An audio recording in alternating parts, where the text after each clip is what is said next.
Bueno, Miguel, vuelve a Granada para presentar una memoria, eso que siempre habías querido contarnos, y hay que empezar por el principio, claro. Dices que naciste el día después del desembarco de Normandía, aquí en Granada. ¿Cómo recuerdas esa infancia, esos primeros años aquí correteando, me imagino, por las calles granadinas del cercado de Cartuja, ¿no? Exacto, sí, porque las calles granadinas estaban muy lejos entonces del cercado bajo de Cartuja.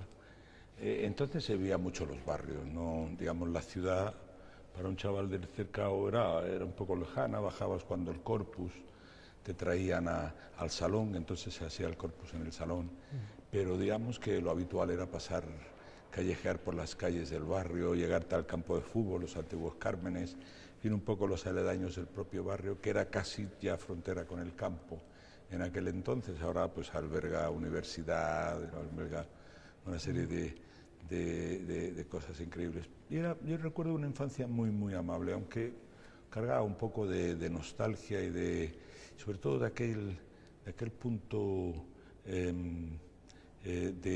que describían también los poetas de los domingos por las tardes, vacíos y melancólicos. Sí, la verdad que en ese sentido, pero con una familia muy rica, muy llena de cariño y sobre todo de eso, digamos, de naturalidad, ¿no? Uh-huh.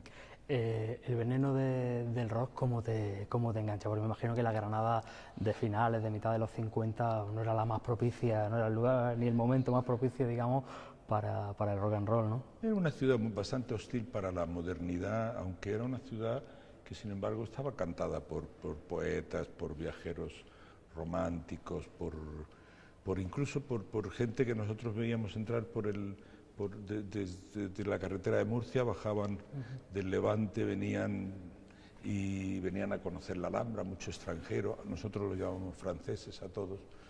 Era una época de un gran afrancesamiento en el país. Entonces,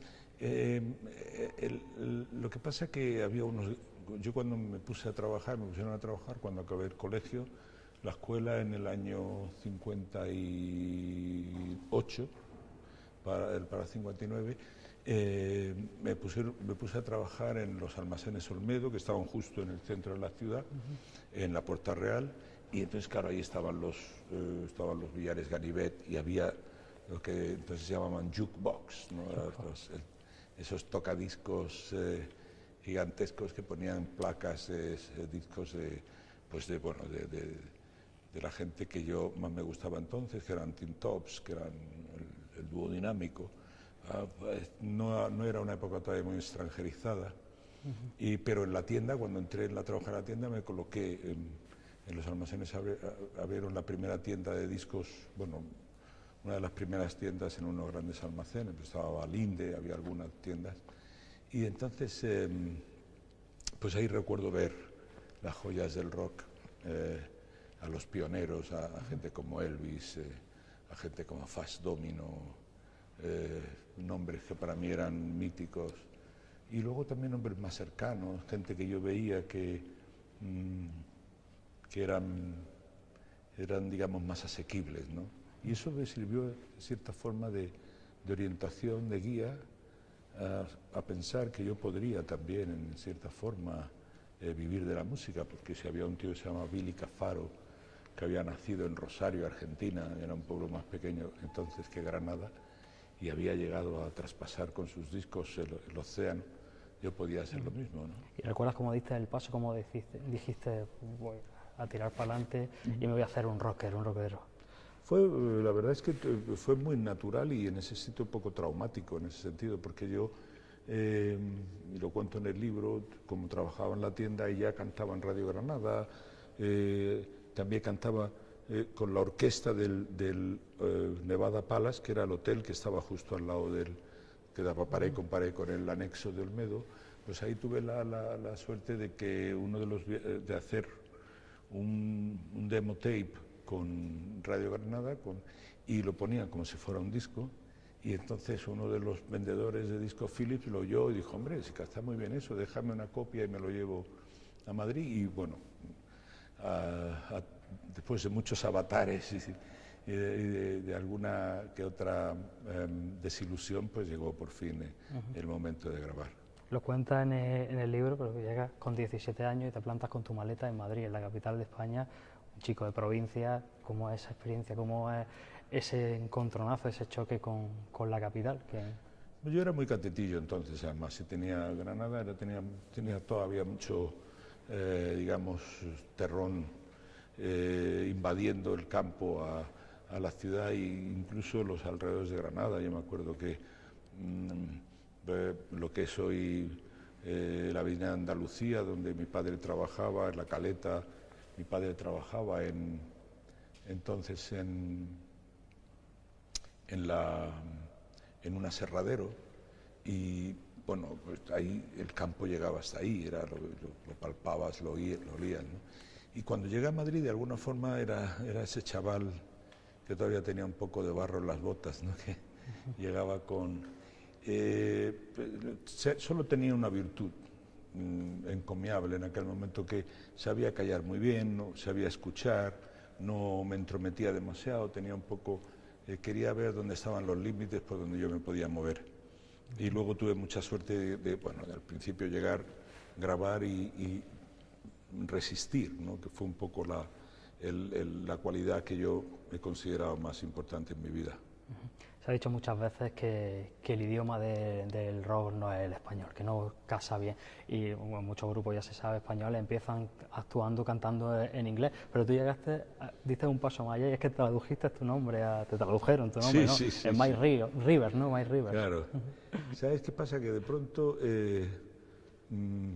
digamos, para mí como gran hallazgo de gente que hacía versiones de los grandes éxitos americanos, eran los Tin Tops y una banda cubana que se llamaba Los Yopis, que vinieron aquí en un viaje de estudios, creo que fue, dándose una vuelta, y fue el golpe de Castro y se tuvieron que quedar aquí. 59. Y esa facilidad de poder cantar rock and roll fue lo que les permitió, hicieron un contrato y se quedaron un tiempo viviendo aquí, hasta que creo que luego pues eran de la parte contraria y se quedaron y se fueron ya a Miami, ¿no?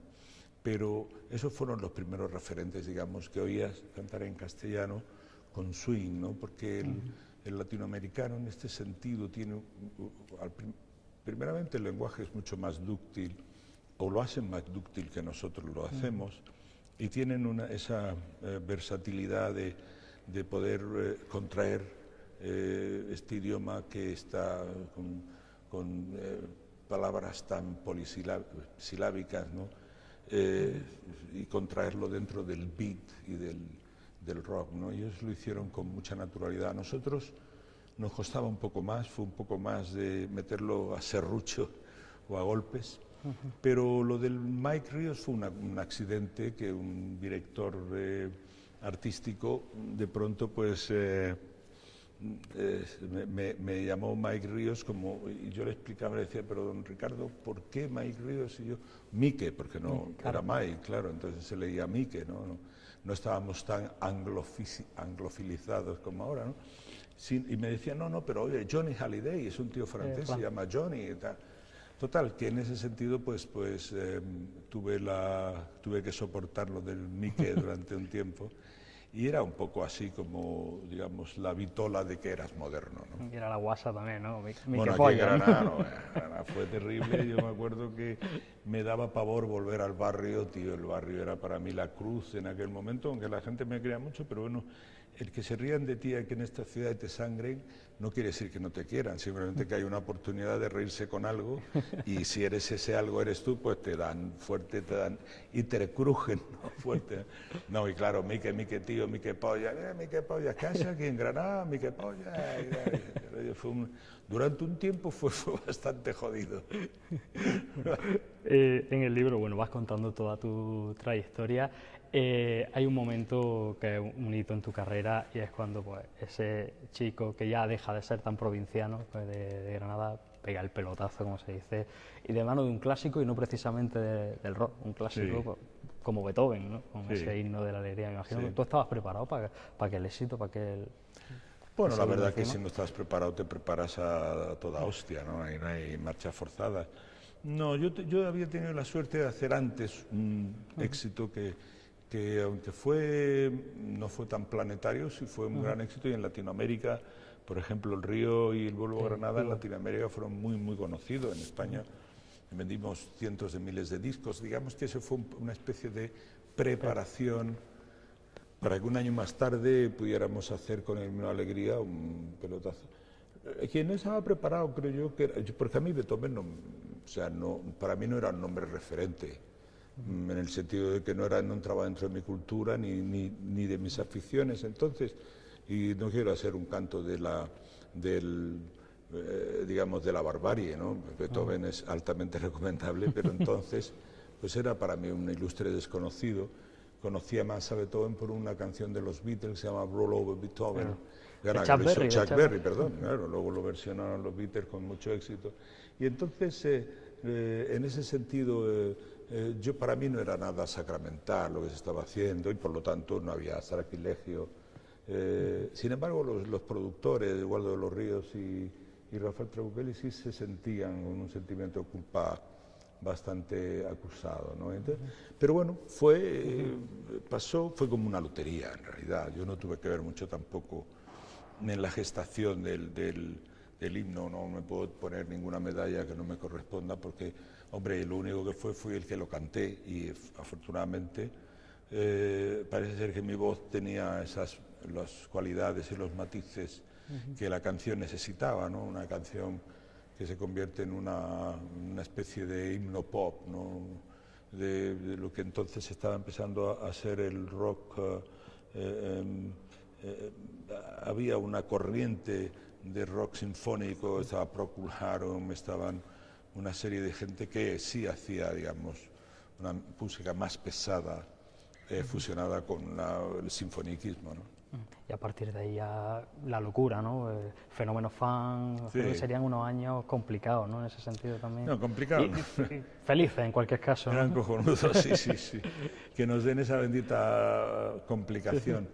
La verdad es que yo lo llevé con creo que con naturalidad, en el sentido en que, bueno, la verdad que de pronto empiezas a recibir cheques cada 3 meses de más de 6 cifras. Entonces, claro, de pronto te haces modestamente rico, puedes comprarle una casa a tu madre, puedes comprarte tú mismo una casa, ya te das cuenta de que esa fortuna, esa especie de lotería de la que te hablaba antes, funcionaba ahí en cierta forma con una generosidad que yo no esperaba, ¿no? Y el único peligro que corrí en todo ese momento, en todos esos años, realmente fue el desnaturalizar mi trabajo, mi intención de hacer rock, porque hubo mucha la tentación de quedarse ahí en América, ir a Las Vegas, tocar en sitios donde yo creía que no debía tocar. En fin, la tentación era golosa. Pero bueno, como no tuve un follow-up, no tuve una canción que siguiera a ese éxito, pues bueno, lo que pasó es que me dediqué entonces en cierta forma a aprender el oficio de rockero en castellano, ¿no? Para ser republicano, Miguel, cogiste un avión y te fuiste a Las Vegas a ver al rey, ¿no? Exacto, sí. Bueno, entonces no me quiero tirar tampoco aquí rentois, como se dice en Granada. Tampoco entonces era muy republicano, no quiero decir que entonces no, ni había monarquía siquiera, había una dictadura jodidísima, con un tinte represor terrible, que hacía que la vida, cuando salías fuera, de verdad tomara carta de naturaleza aquello que decían Spain is different, y es que de verdad era diferente, pero para peor, ¿no? No, no era un eslogan, era un contraeslogan. Sí.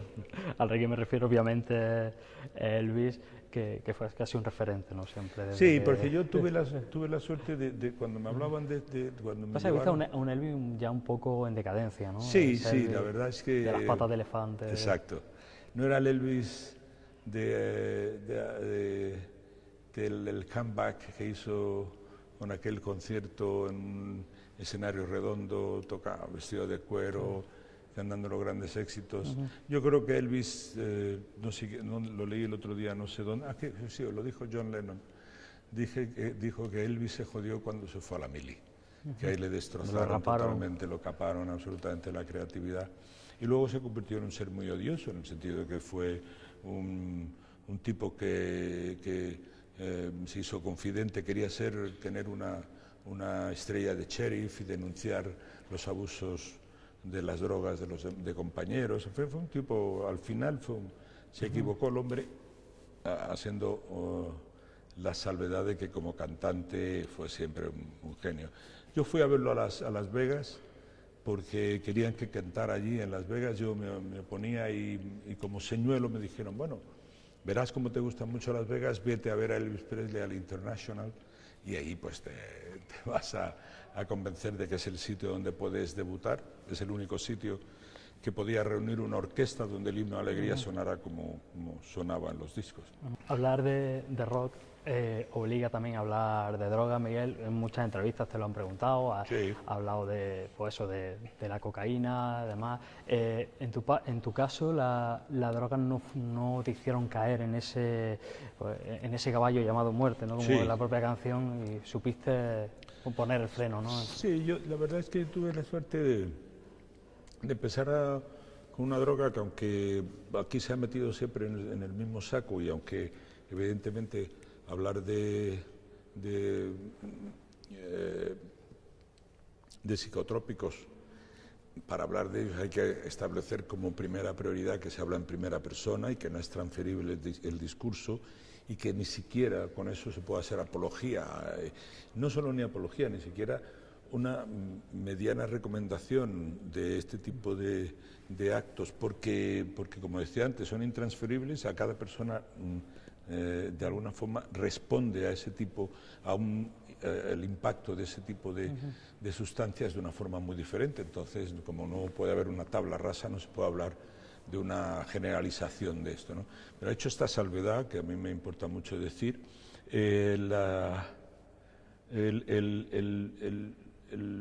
tuve la suerte, después de una época de fumar canutos y eso, la segunda droga importante que probé en mi vida fue el ácido. Y antes de probar el ácido, en esa época estaba muy de moda unos libros de un tal Castaneda. Carlos Castaneda, que era un tío que difundía mucho las enseñanzas del chamanismo, de los yegen, del peyote, que en cierta forma el ácido es la sintetización por vías químicas de lo que hace pues el peyote como, digamos, expansor del cerebro, ¿no? Y entonces yo estaba muy metido en ese tipo de lecturas. También había leído algunas cosas que ya había publicado gente que se había tomado muy en serio el rollo de las drogas, y sabía que era algo peligroso, que no podía haber una, digamos,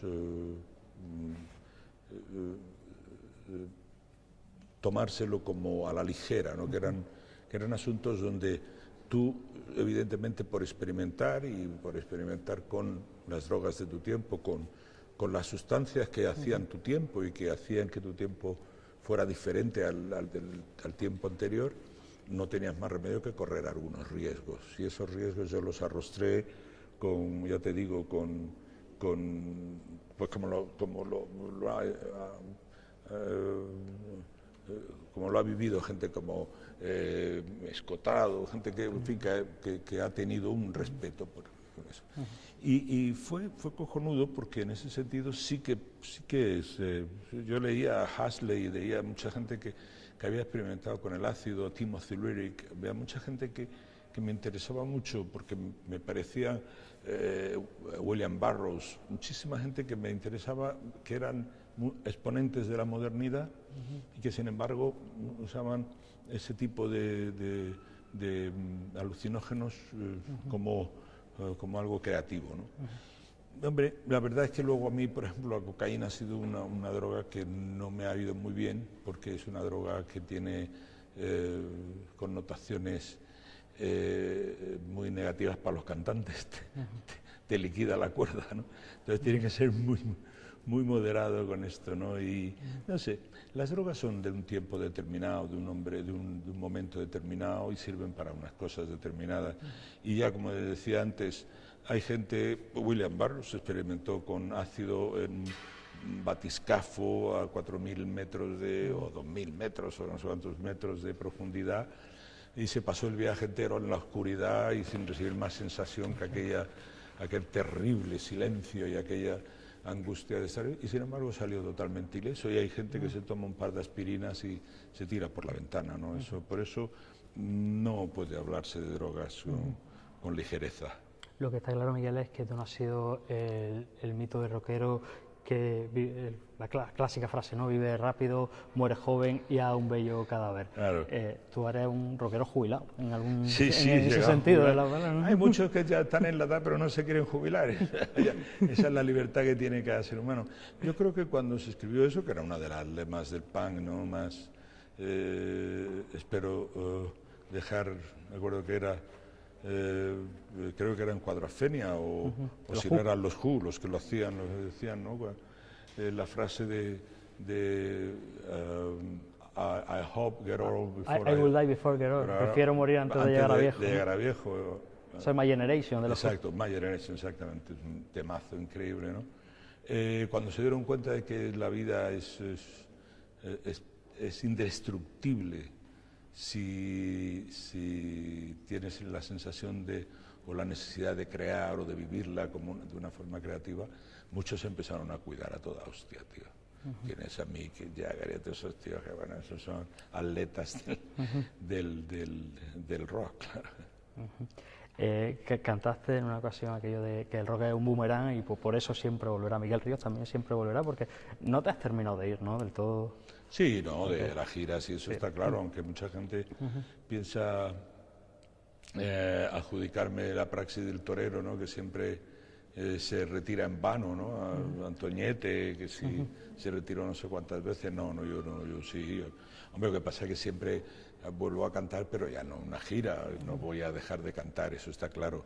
Lo que no voy a hacer es giras largas, no voy a hacer este género, digamos, en plan profesional, ¿no? Pues ahora lo que hago es cantar para darle la voz a otras personas, para aliviar en algún momento algunas necesidades, gente que llama para que, bueno, pues me una a su causa o me una a su cuita o me una a su necesidad de dar el aldabonazo en este mundo tan injusto y tan absolutamente desproporcionado, tan mal llevado, tan mal regido, con tan pocas perspectivas de que el ser humano, de que, digamos, las personas normales, los ciudadanos, estén por encima de sus regidores y de la gente que en la sombra, incluso más allá de los cargos electos, dominan los hilos de la marioneta, esta en lo que nos estamos convirtiendo, ¿no? A la sociedad. Pues entonces yo intento hacerlo, pero no temáis que no, otra gira, ¿no?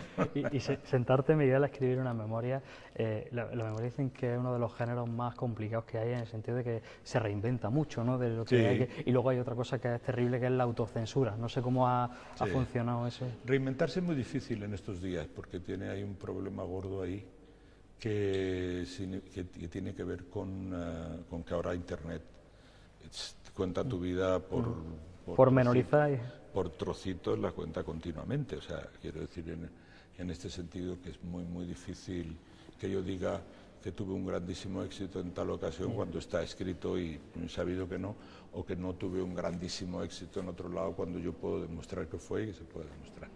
En ese sentido es difícil reescribir ahora las memorias, pero sí es muy fácil caer en la geografía, la autogeografía, ¿no? Y en ese sentido yo he sido bastante considerado de por lo menos respetar a la gente que me ha traído hasta aquí, a mis seguidores, pero yo creo que ellos son los primeros destinatarios. Y no me ha costado trabajo escribir, me ha parecido un placer, ha sido Y cortarme tampoco, la autocensura tampoco ha sido demasiado grande, porque yo no tengo demasiados cadáveres en los armarios, ni he hecho realmente el mal a nadie, conscientemente por lo menos. Entonces he intentado hacer unas memorias que contaran una trayectoria, que contaran el tiempo en que esa trayectoria sucedió, el país en el que esa trayectoria sucedió, y además, de ser posible, hacerlo de una forma literariamente aceptable. Muy bien, Miguel. Se nos acaba el tiempo Sí. y invitar a todos los telespectadores a que se acerquen a esas memorias de Miguel Ríos. Y nada, salud y rock and roll. Muchas gracias, Dani, gracias.